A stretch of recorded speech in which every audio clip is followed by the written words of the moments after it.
welcome to another episode of the Pixelated Sausage Show. Hi. This is going to be a short episode. Also, I am your host, of course, Mark Nez. How y'all doing? This is going to be a short show, though, because I don't have much of anything to talk about. I dabbled in a few games late last night, recording this early in the morning. After you go to the doctor with my dad in a little bit.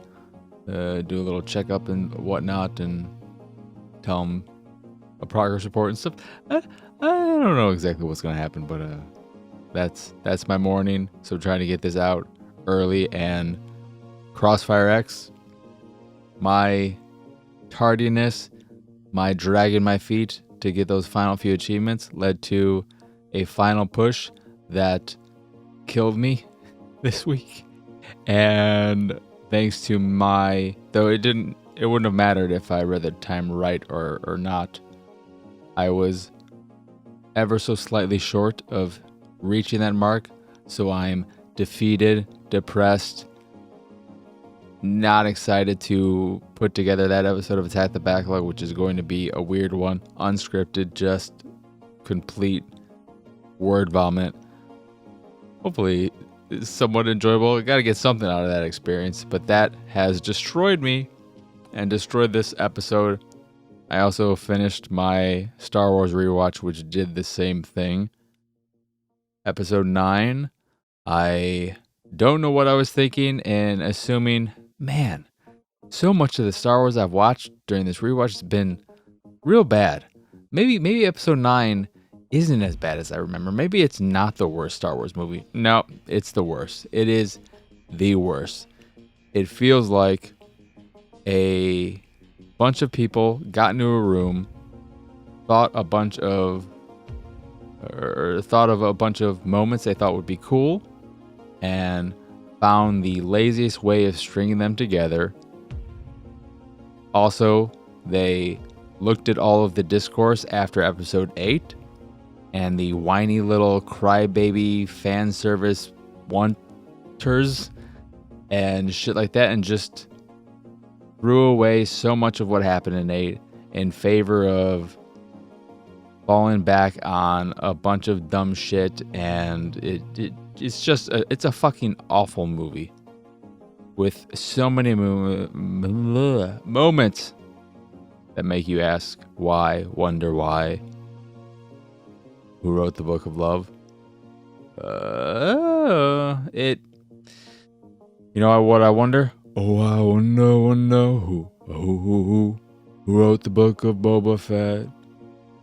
Chapter 1 says it sucks, and Chapter 2 says it sucks more.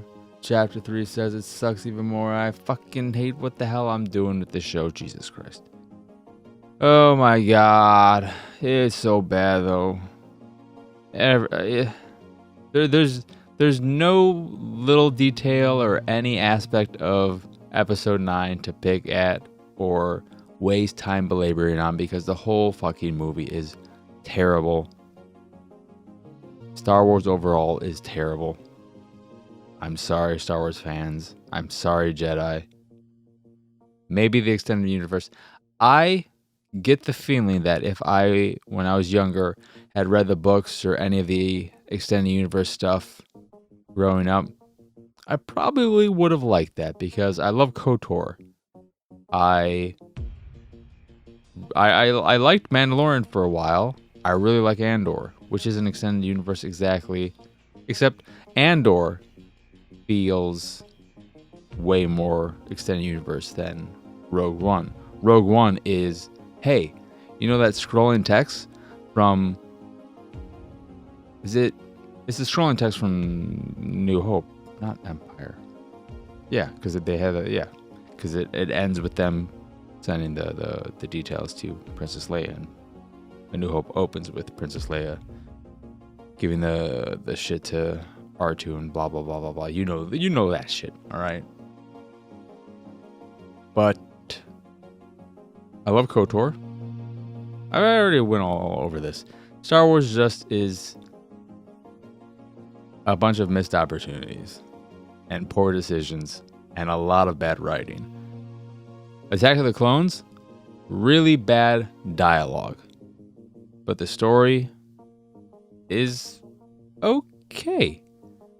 Episode 9, bad dial. It's just bad writing on all fronts. That's the difference. That's why episode 9 is significantly worse than episode 2. Episode 2 is fucking awful. But episode 2 is awful in large part because the writing, the dialogue is so fucking terrible. Episode 9, it's the plot, it's the overarching story, it's the small details, the big details, the dialogue, the everything. It's just a fucking car wreck. One giant pile up. And anyone who makes arguments that episode 8 put the mess into place, no, it did not. Because they're trying.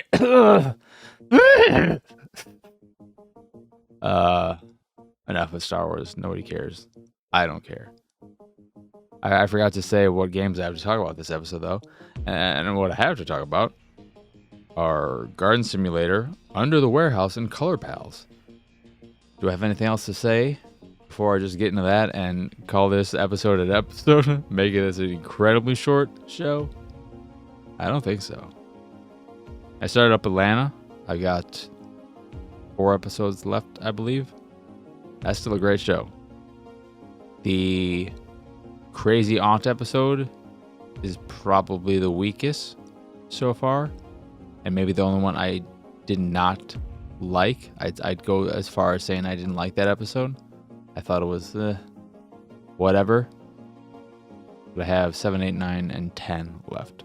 So through 6, 4 left to go.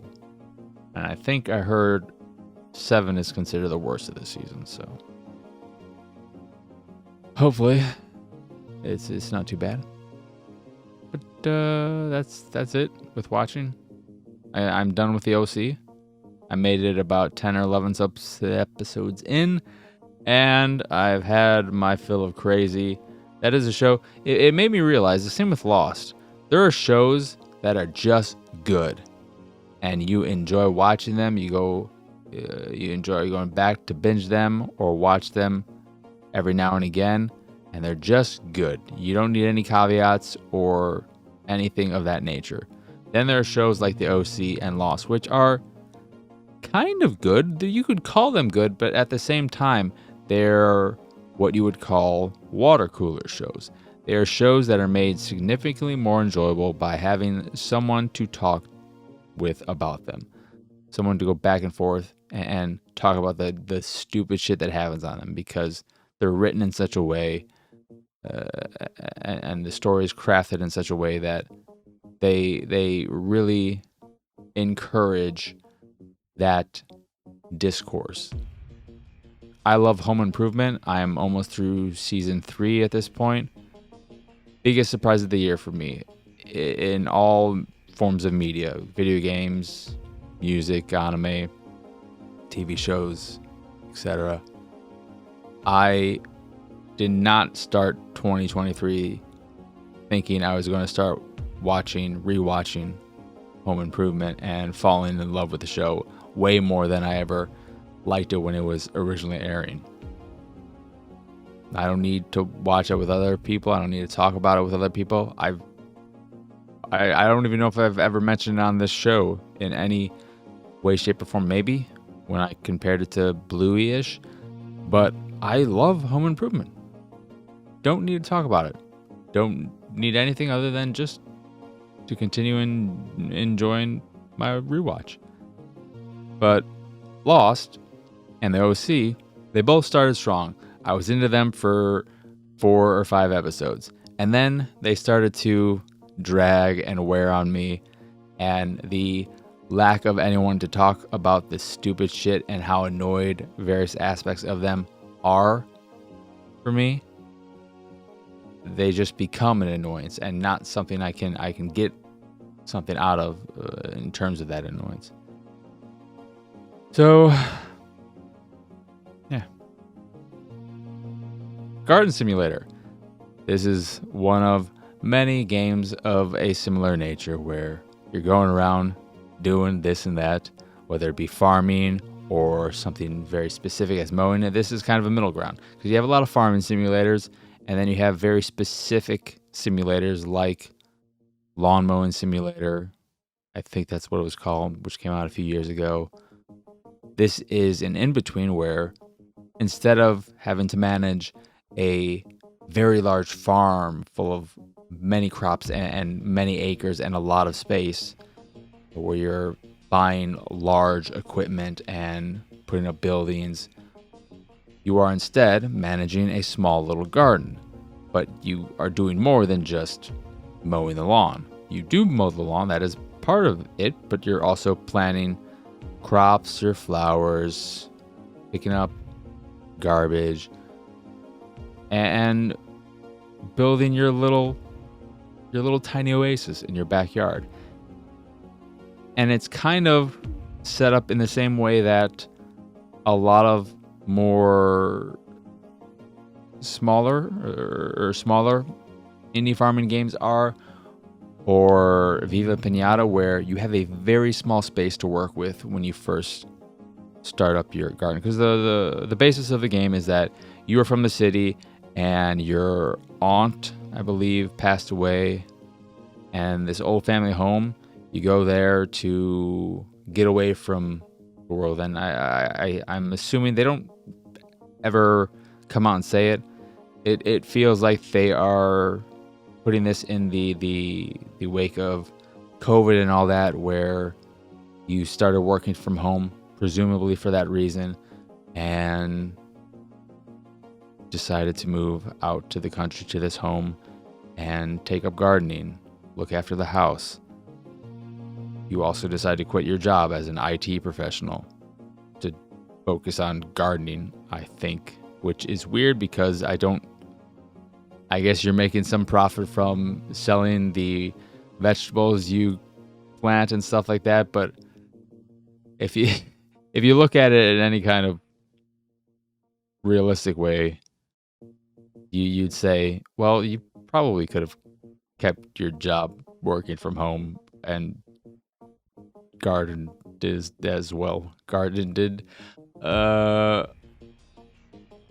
But it's set up in a way where you have this very small space to work with initially, and then there are parts of your garden that are roped off, which is weird because there's nothing. It's your fucking house. It's your land. Why? There's not like toxic waste or shit beyond these roped off areas that you can't access currently. And maybe some of the expansions will go into your deeper backyard that have trees and would need some work done in order to make them gardenable. I don't know. Are any of these garden words even words? So that's a little silly. But the way it works, once you remove all that kind of stuff, it's all as expected. You are digging up soil in order to make it workable to plant your various crops in or flowers in. Then you water those plants over time, waiting for them to grow so that you can harvest them, sell the goods. When you mow the lawn, for instance, depending on how large your lawn is, how long you've let the grass go, you will, after you've mowed a certain amount, a bag of grass will just show up magically in your space that you have to throw in the garbage. Any kind of recycling or trash that shows up in your garden, you pick that up and you throw it in the dumpster. If you find gold, if you dig up a little gold piece, you throw that in the garbage. The garbage is the magic box where you throw in garbage or anything that you don't need, and then you'll get some kind of XP and money for it. And there are a handful of skills you'll get for leveling up that make watering faster or stuff like that. You have a little computer where you can buy equipment from. Since you're working from home, you're not going to the store. That part is very weird in that the way equipment or seeds or anything you purchase arrives is you hear in the front of your house, you hear a vehicle driving up and then coming that then comes to a screeching halt, and you hear someone in the distance say, we've arrived, or here's your shit, whatever the hell they say exactly. And then they just throw a giant box over your house and it lands in your garden. Thankfully, it can't destroy your crops because they kept throwing that shit on my eggplants. And I was concerned the first time, thinking, are they going to fucking... Are they destroying my crops? Are they throwing the shit directly on my plants and then destroying them? That's not the case. What is the case, though, is that if you are mowing your lawn and you think, I've got enough space between the fence and my eggplants, make sure you actually have enough space. Otherwise, you're going to fucking run over your eggplants and they're just going to be gone. And that's not what happened to me. Or maybe it happened to me. But it's... Of all the simulators like this I've played, I really like what I've played of Garden Simulator so far, because something like a farming simulator is a little too big for me. And there's a lot that goes into farming that I realize I don't care to do. Maybe if I had people to play with, because I think some of those are co-op, but if that were the case, maybe I'd be more open to those games, not counting the indie stuff like Farming Simulator or Farm Together, which was a really, really good game I got into, that you were taking care of a large farm, but it wasn't this first person, more realistic take. And then stuff like Lawn Mowing Simulator, those are so focused and so specific and so single-minded, so repetitive in nature, because you're just doing the one thing, and maybe it elaborates upon itself by giving you very wildly shaped gardens to mow the lawns of. But those are a little bit too specific for my taste, so that I don't end up sticking with them. And Garden Simulator is that nice in between of giving me more things to do while not making it too much. And yeah, it is what it is. Ultimately, in the end, it is a garden simulator. If that sounds appealing to you, it's worth checking out because it plays well enough. The default FOV was weird. It was set to 60. It goes up to 90, which looks, in this game at least, 90 FOV looked more fisheye lens than in other games, which may have just been jarring due to me playing a little bit at 60 and then going into the settings, which are very minimal. There are barely any settings in the game.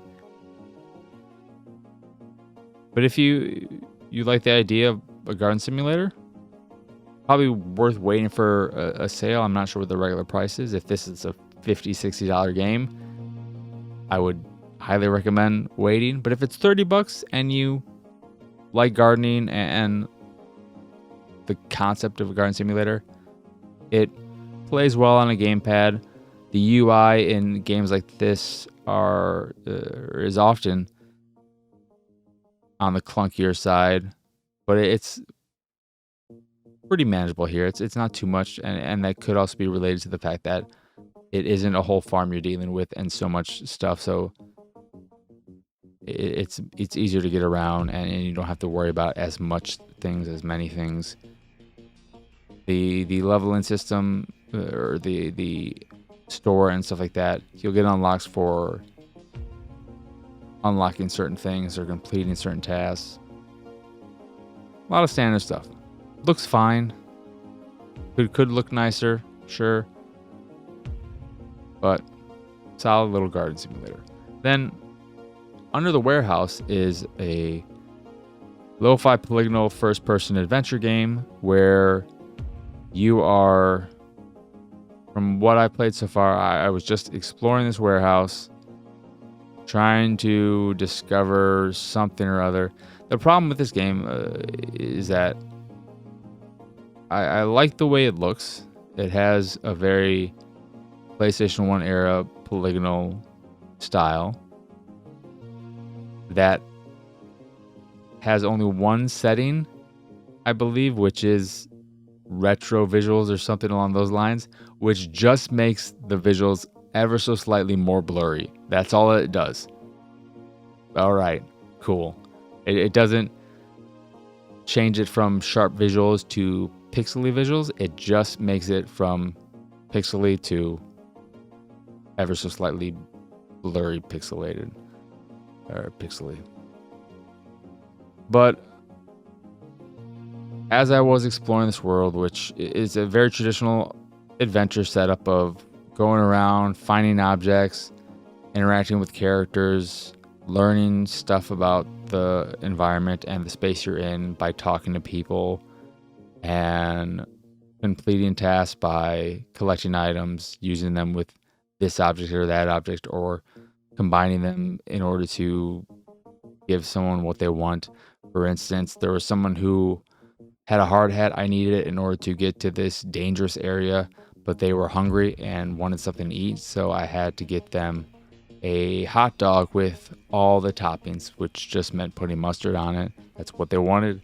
So I got them this hot dog, or it's a fish dog. It was a fish dog. Put some mustard on it after I found out where the mustard canister was. Gave it to them. They gave me a hard hat. I went into that area, got some other object, then used a transporter to teleport into another area. There's a giant 50-foot worker in this warehouse that I thought was funny for a moment when I walked up to his giant crotch and tried to interact with it, and the game just gave me 3 dots, and I thought, this is funny that you're just giving me 3 dots for trying to interact with this dude's giant crotch. But then I came to realize that's just what happens anytime you interact with a part of his body that is on the ground that you can interact with. It wasn't just his crotch. If I went up to his shin or his hand, I'd also get the 3 dots. So it went from crotch dots to it's just the dots.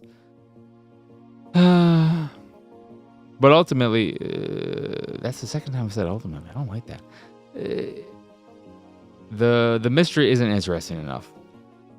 I am not engrossed in this story or discovering what's going on, in part because from what I've played, anytime I complete a task or progress further, I'm not getting any information on this world or what is going on within it, and I don't get the sense that I will be getting any explanations as I progress more and more, and that has made my drive to keep playing drop more and more.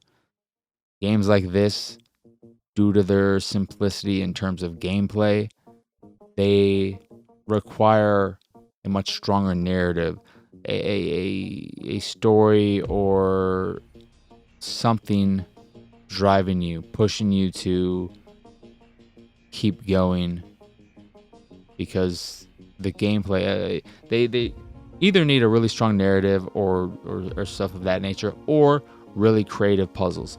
There are no creative puzzles in this game. They are very, very simple, straightforward adventure game tasks, not even puzzles. And they're not ones that require leaps of logic either. So far, they're all very simple and straightforward. Like, hey, I've got a hard hat.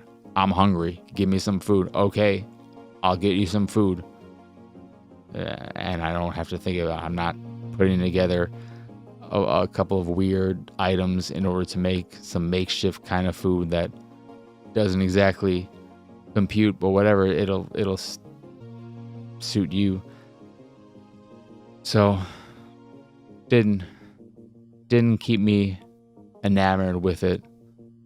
So I don't see myself going back to play any more of it. Then the last game I played is Color Pals, which is a very simple puzzle platformer where you play a little cube who is going through these tiny single screen environments, levels, trying to reach the goal of a giant orb of energy or whatever, and 3 stars, I think it's stars, populate each level that you can collect, but you don't have to complete the level. But if you want 100% a level, you collect them. As well as lightning bolts of color, which will change the color of your cube, so that you can interact with objects and platforms of that color. Because if you try touching or interacting with a color that is not your color, you will die. Initially, your very first level, it's all one color. It's like, okay. And then they introduce 2 different colors in levels.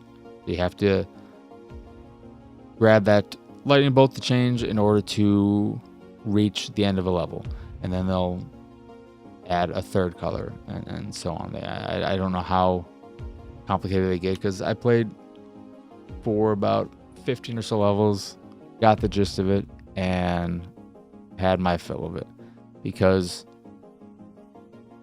as simple as it is, and as it all works as intended, the platforming, while overall feeling fine, there is one big setback. There's one thing that kills the platforming and the ability to fall into a flow state, which is if you are jumping from ledge to ledge, for instance, if you land on the very edge of a platform on a space, instead of being able to continue to move, you'll just be stuck there like you're in quicksand, and you have to jump again to put more of your physical body, whatever you want to call it, onto that platform in order to move.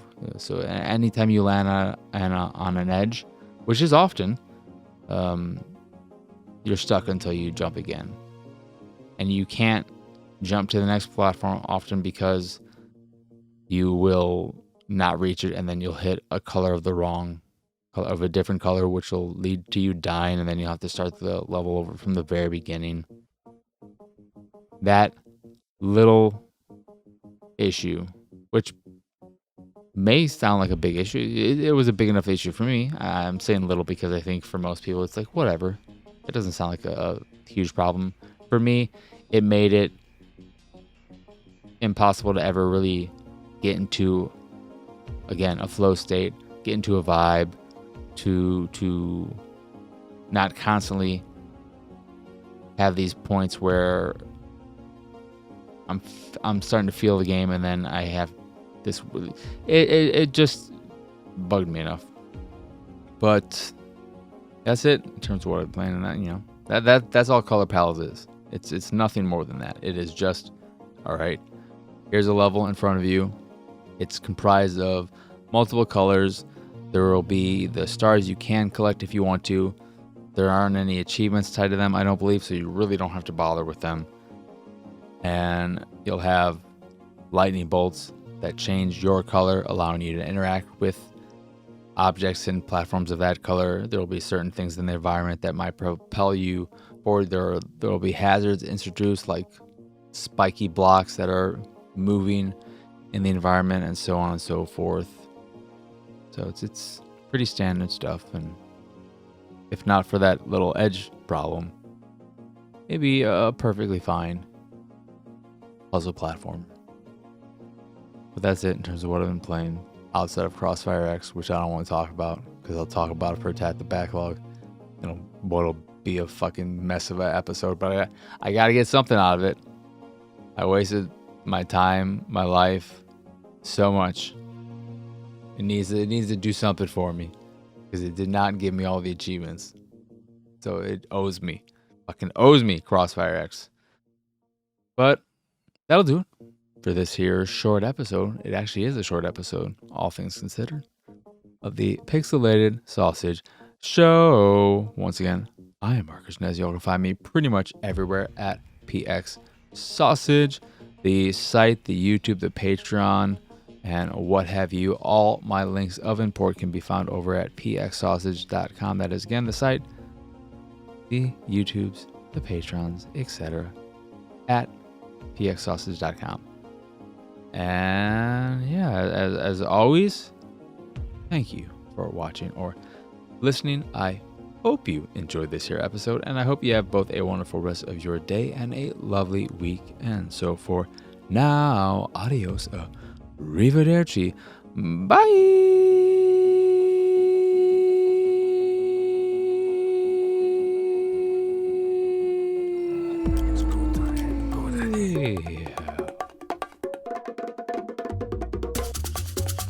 It's go time.